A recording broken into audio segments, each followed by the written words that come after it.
Hi. I thought I'd make a little voice recording tonight. It's Sunday evening on 6th of November. I'm down at the regular spot on the coast. You can probably hear the waves.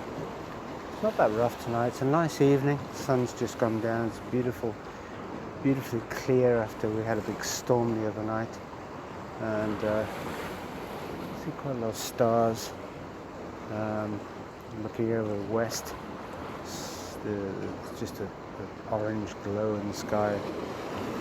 Sun's well down now. I thought I'd talk about a time a few years ago, and when I was contracting, I was an IT contractor in the city. I'll probably mention this, and I got a job at Daiwa. I got a contract at Daiwa Security. They were on number 5 King William Street in the city of London, literally a stone's throw from the Bank of England and Bank Station.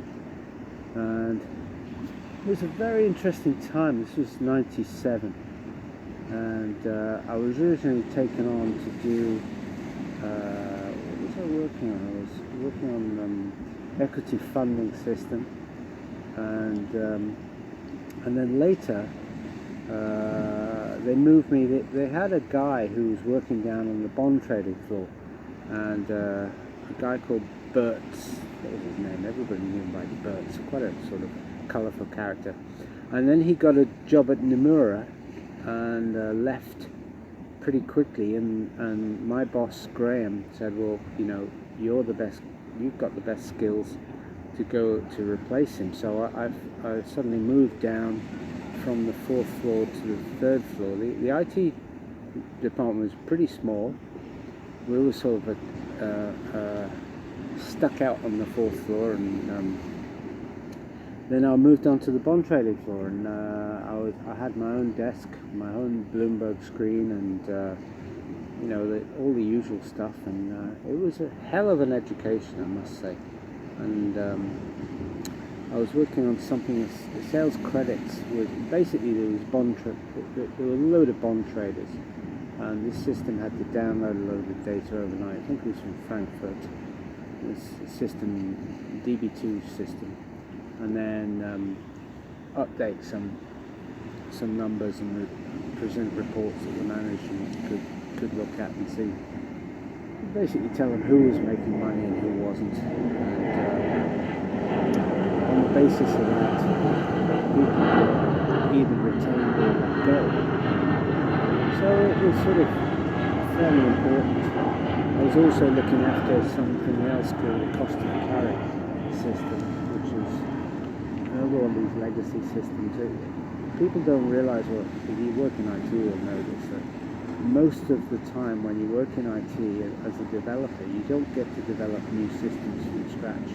What you're given is something that somebody else put together, and it may be really good, it may not be good, and your task is to improve it and, if necessary, completely redesign it.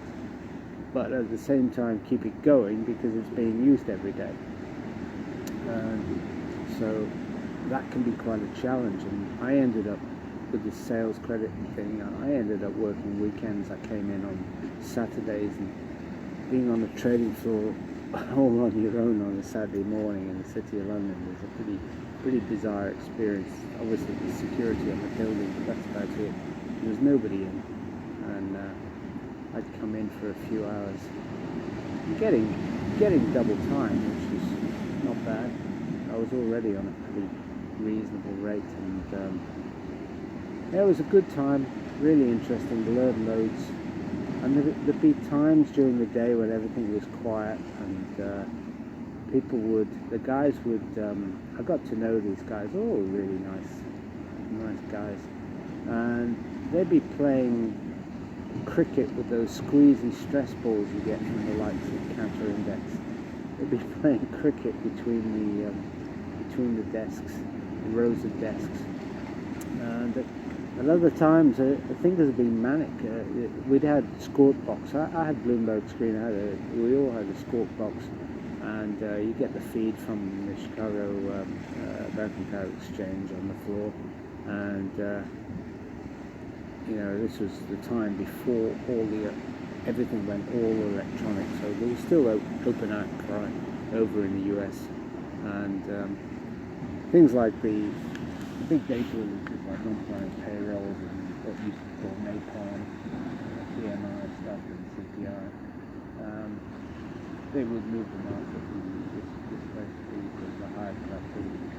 But other times it could be really quiet. I always went down to get a coffee from a place across the street called Seattle Coffee Company. Some people may remember that chain in London. It's since gone. I think it was bought by Starbucks or something like that. And initially, before they sort of got to know me, the guys on the desk, I'd just go and get my own coffee, and then a couple of them started saying, "Can you get me one? I want a latte or a double, mocha, or whatever it was." I stuck to Americano with an extra shot. I found my problem-solving skills hugely benefited from a strong hit of caffeine in about 9:30 in the morning. So he ended up coming back with laden down with like 8 coffees or something, and so yeah, it was good times. And there was sometimes the boss, the guy I was working for, my manager, was a guy called Graham. I can't remember his second name, but he'd come down and talk to me and see how things were going. And he'd always sit on this garbage pail can thing that was nearby.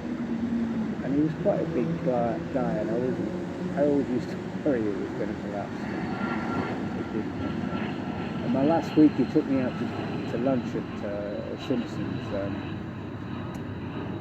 in the City, which is an ancient institution serving basically the same menu since about 1760, something like that. Great place, just really basic, nice food, but it may be called Simpsons Chop House. It's down a little back alley, not that far from the bridge, I think. I love the city. I love the buzz of the city, and it's something I miss now. And you trade from the screen, and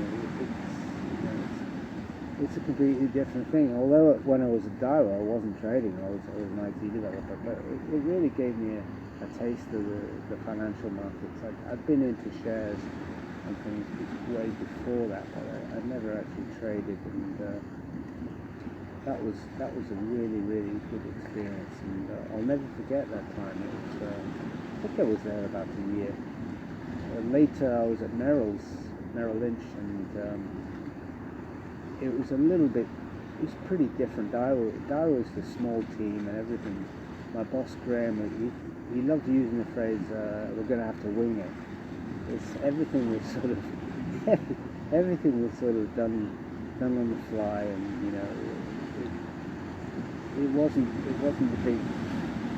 very well organized, and places like Merrill's, and later as a Deutsche Bank, it was even more regimented. You couldn't make a fucking change without getting a form and filling something in and everything. But with Daiwa, it was you just update the code, and you just put you just slam it straight into production, and it doesn't work, then you gotta hope.